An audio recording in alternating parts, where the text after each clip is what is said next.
পারে। মা ধরা সতী স্তন কেটে এনে গুরুর সেবায় দিয়েছে, তার স্বামীকে দিয়ে সেবা পাঠাইছে। আমি তো সেবা দিব না, কেন?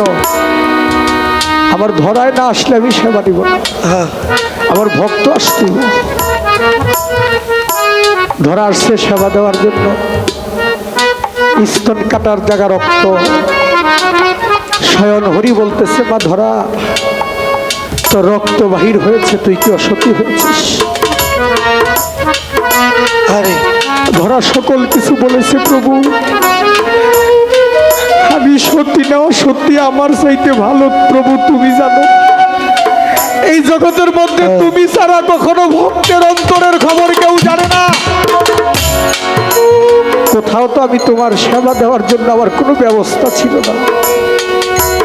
গুরু বাড়িতে আসলে ভক্তের কর্তব্য তুমি সেবা দাও। যদি সেবা দিতে না পারো তাহলে তোমার জন্য অপরাধ হবে।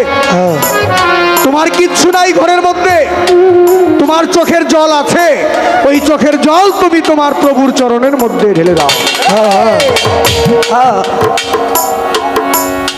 প্রভু বলছিল, ধরা, যে স্তন কেটে আমাকে সেবা দিলি, আমি কথা দিলাম আমি সত্য যুগে হরি, আমি ত্রেতাতে রাম হইয়া দুনিয়ায় যাব, দাপরে যেদিন কৃষ্ণ হইয়া মা দৈবকীর ঘরে জন্ম নিব, আমি কথা দিচ্ছি আমার মা দৈবকীর দুগ্ধ পান করব না, আমি দুগ্ধ পান করব তোর ধরার।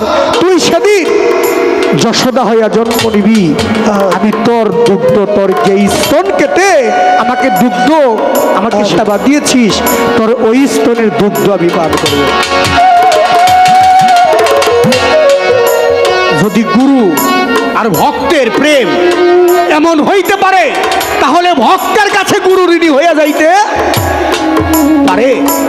যেই ঋণ কখনো টাকা পয়সা দিয়ে শোধ করা যাবে না।